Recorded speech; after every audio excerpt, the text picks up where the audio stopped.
Kesaksian Muhammad Ramdhanu alias Danu mengenai golok dalam kasus Subang mulai diragukan. Tidak ada bukti pembunuhan ibu dan anak di Subang yang mendukung cerita Danu mengenai golok tersebut.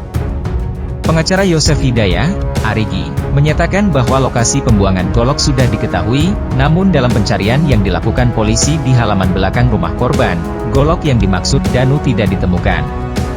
Rohman, pengacara yang mendampingi Danu, menyatakan bahwa keterangan Danu mengenai golok harus dipertimbangkan dengan hasil pemeriksaan jasad pembunuhan ibu dan anak di Subang. Golok tersebut harus dicocokkan dengan hasil visum. Apakah luka itu cocok dengan bekas golok atau tidak, katanya. Sejak kasus Subang tanggal 18 Agustus 2021, menurut Rohman, baru kali ini muncul golok dalam pemeriksaan kasus pembunuhan Tuti dan Amalia. Rahman Hidayat mempertemukan bukti yang dimiliki Danu untuk menguatkan kesaksiannya soal kasus Subang. Kombes Pol Dr. Sumi Hasri Purwanti mencocokkan kesaksian Danu dengan hasil otopsi yang telah ia lakukan pada jasad Tuti dan Amal. Memang tajam dan tumpul, kan golok ada tajam ada tumpulnya. Jadi, memang di bagian bawah, luka tajam di kepala, kata Dr. Hasri.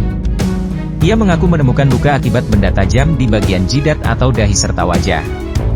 Saya lihat ada trauma tumpul juga di daerah sini, bisa dibenturkan kayak terhantam benda keras, tapi di daerah dahi sama wajah, benda tajam, terang Dr. Hasri.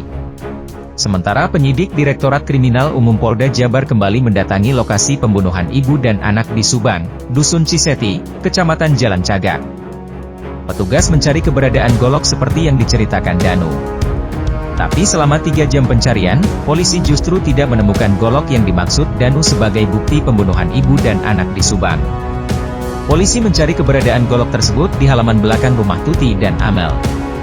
Petugas bahkan sampai memotong rumput di lokasi tersebut. Lantas, benarkah Danu yang membuang golok barang bukti pembunuhan ibu dan anak di Subang?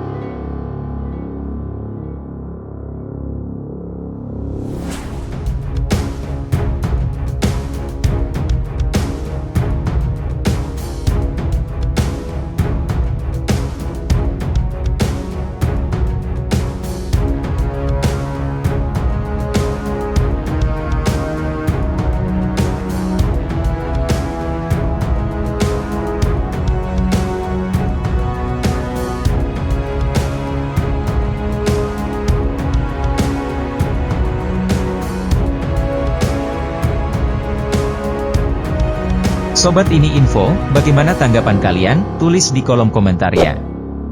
Jangan lupa like, share dan subscribe agar sobat lainnya gak ketinggalan info update lainnya.